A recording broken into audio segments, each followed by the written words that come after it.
Last time on Fissure's Initiative Short Stories, our heroes transported Setsuko and Rocco to Yankardu via their ship, the Dwarven Federation warship Valkyrie, while the holy metallic guardian Rainier flew beside them. Ume set the half-elf and halfling up with their own rooms at the house while Melvin checked in with his employees. As it turned out, he was now rich as fuck. He commissioned a few more portable excavators and expanded his business, and then met with the local enchanter and decorator to pimp out their new home. Will you guys be alright here? Setsuko nodded quietly, still seeming anxious. Rocco was already at work setting up his hammock. What's your deal with her? Got a crush? Show you money? She was an excellent fan fiction writer a few centuries ago. I'm hoping she finishes the series. Okay. With a shrug, she reunited with Melvin in the marketplace. They resupplied and gathered the crew at the ship. Melvin withdrew the apple from his bag. Here goes nothing. He bit into the apple and saw a glowing path light up before him. Honeydews, we must follow that path. The DFWS Valkyrie lifted off, and the party set out once again on adventure. After a few days and an attack from a robotic zombified orc wearing a pig's head who had somehow, yet again, snuck onto the ship, they happened upon a cave in the side of a cliff just south of the orcish town of Rajekru. Melvin and Ume disembarked, leaving Barry in charge. They ventured into the dark cave. It was cold and wet. The sound of dripping water echoed off the chilly walls. They spotted a dark pool of water in the center of a large cavern. Cautiously, they approached. Peering inside, Ume saw nothing. The water was black as night. We must handle this with the utmost care. Can you sneak at all? I am physically incapable of whispering. Without warning, Melvin shoved Ume into the pool. Rather than drown, she found herself able to breathe, and in the middle of a beautiful meadow. She climbed out of the pool and shook herself dry. She heard Melvin's muffled voice from the pool beside her, but could not see him. Well, Ume, is it safe? I don't know! She observed her surroundings and spotted a town a few hundred feet away, surrounded by lush green hills. Small pipes belching puffs of steam rose from buildings of various sizes and shapes, all of which were dotted with spinning cogs. The entire town itself seemed mechanically driven and hummed with life. Yeah, it'll be fine. She eagerly flew towards the town, leaving the pool behind. Goblins busied themselves with several tasks and paid her little mind.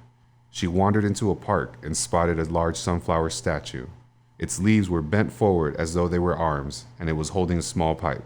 Ume snickered to herself and packed the bowl with marijuana. She lit the pipe, and the stone seemed to melt away, leaving only the sunflower. A pair of eyes blinked open on the disc floor. The flower whispered to Ume. Meet me back here at midnight. Whoa! I haven't even smoked anything yet. She meandered towards the local tavern, the Kidney Stone Cafe, and found a gnome standing on the stage, telling terrible jokes to a cheering crowd. So a rope walks into a bar. Bartender says, "Hey, we don't serve ropes here." Rope walks out of the bar, musses up his hair, ties himself in a knot, walks right back in the bar. Bartender turns and says, "Hey, aren't you that rope from before?" The rope says, "No, I'm afraid not." The audience erupted with raucous laughter. It struck Ume as odd because it wasn't even funny. Wow, this guy sucks ass at writing jokes. She muttered to herself. The gnome bowed. Thank you, people of the pool. I'll be here for a very long time. In an instant, he was gone, reappearing at her side. So I heard you don't like my jokes. Yeah, 'cause they suck. Who are you anyway? The gnome stuck out a hand. The name's Lykmandes. Put it there. I'm not shaking your hand, dude. He frowned. Oh, why not? Because you zap me? I know all your lame-ass tricks. Ah, you're no fun. Tell you what, come by tomorrow night and I'll guarantee you'll laugh. Deal. He stuck out his hand. Ume began to reach for it, then stopped. Eee, almost got me. Ha! Come by tomorrow anyway, okay? You're gonna have a good time. Ume turned to walk out of the bar, but then flew slightly above the ground. Oh, how'd you know I tied your shoelaces together? 'Cause you're lame as fuck. Ume explored the town for a few hours, but didn't find anything of interest. As the clock struck midnight, she flew to the sunflower. The eyes popped open again and scanned the area. Are you alone? Yep. Good. You've probably already run into Lykmandes. He enchanted everybody and took over my town decades ago, and then he turned me into a sunflower, but I kept fighting back as a sunflower, so he turned me into a statue of a sunflower. Honestly, though, I kinda like being a sunflower. Who are you? I am Green Thumb Jack, and I built this town to create a happy place. It worked for a little while, but now this guy's fucking with my steez. He's gotta go. Yep, that's why I'm here. Do you have a way to get rid of him? Kazuko's looking for him. I just need a way to get him out of the pool. Help me get into the abandoned museum. My old chemistry set might still be there. If we can get to it, then I can brew a potion that will knock him out for a year. Awesome, let's go! With Ume's high-tech thieves' tools, she managed to find a big enough rock to smash the museum windows. They quickly found the chemistry set, and Green Thumb Jack went to work concocting a potion. He shook the small vial and handed it to Ume. Now all you gotta do is get him to drink it. Psh, no problem. Ume sauntered to the bar. The gnome god was on stage again, this time with a banjo and singing a horrendous song. Hey, Lykmandes! Let's have a drinking contest! Ume held up a pair of beers, one of which she had poured the potion into. The gnome dropped his banjo. You're on! They sat at a table as the crowd cheered them on. They each downed their beers. Lykmandes opened his mouth to say something and then slumped over, snoring loudly. Ume picked him up and dragged him to the pool in the field. She could hear Melvin calling out from seemingly underwater. Ume, is it safe? She dropped the gnome into the pool and then jumped in. She found herself back in the cave, next to Melvin and a sleeping god. She stood up and shook herself dry again. Well, how did it go? Piece of cake! There was a giant sunflower and his name was Green Thumb Jack, and there was a goblin city, and Lykmandes was telling awful jokes, and then me and the sunflower made a potion. I tricked Lykmandes or whatever into drinking it. Like I said, no biggie. Now let's go get the Kalimba. They boarded the warship and flew to the Zeamekian Sea. A great expanse of open waters greeted them. Ume dove into the water and, using her druidic magic, shapeshifted into a dolphin. Melvin casted a spell which enabled him to breathe underwater. Together, they swam towards the temple. They solved a rudimentary puzzle and entered the main chamber to find another metal guardian. It turned its gaze towards them. Intruders will be eliminated. She stood menacingly. Excuse the intrusion, miss. We're only here for the Kalimba. We do not mean to disturb this place. She eyed them with skepticism. We're trying to stop the world from dying, and we need Kazuko's help, and we can't find her unless we use the Kalimba.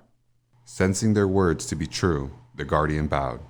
You may take it. Melvin and Ume bowed as they picked the small instrument up from the ground. Before they exited the chamber, Ume turned to the guardian. What's your name?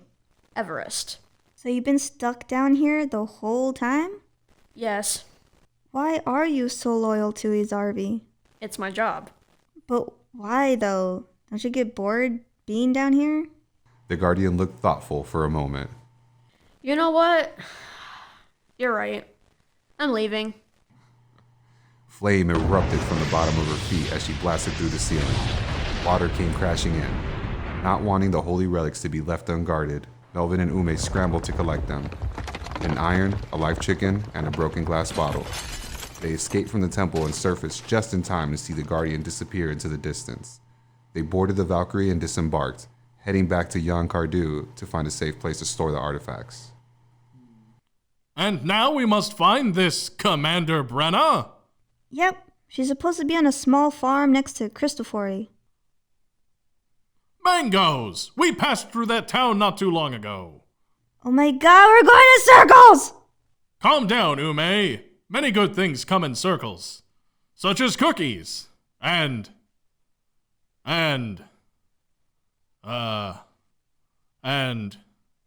Shh, cookies are good enough. After a few days of uneventful flight, they landed in the rolling green hills near Cristofori. They walked through town, briefly checking on Setsuko's shop before walking northwest of town. They walked a dirt path which, through a thicket, led to a small wooden cabin. Beyond it was a well-kept garden. A young woman with metal wings protruding from her back was watering some plants. Melvin and Ume bowed as they approached. Are you the hero known as Commander Brenna? She stood up straight, put hands on her hips, and stretched her back with a few audible cracks. The sunlight gleamed off her metallic, lustrous wings. Yeah, that's me.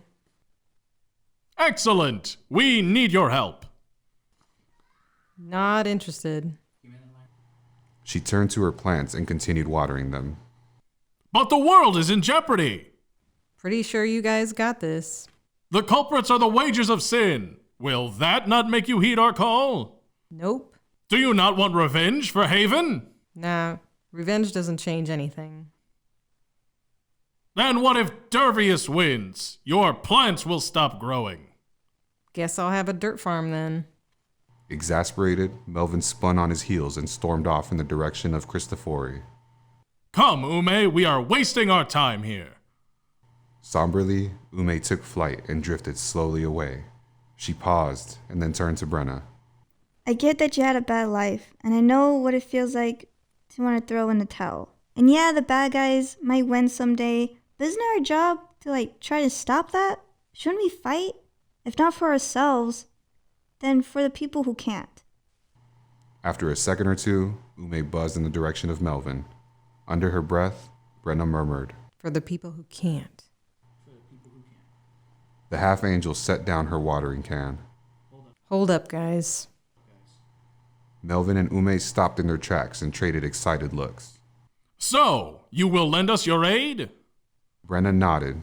She took an earring from her pocket and dropped it in Melvin's hands. All you gotta do is message me with this, and I'll find you. But what will happen when they summon Kazuko, the goddess of death? How was Ume able to handle a god so easily? And what terrible vengeance did they release upon the Renkas with Everest's release? Find out next time on Fissure's Initiative Short Stories.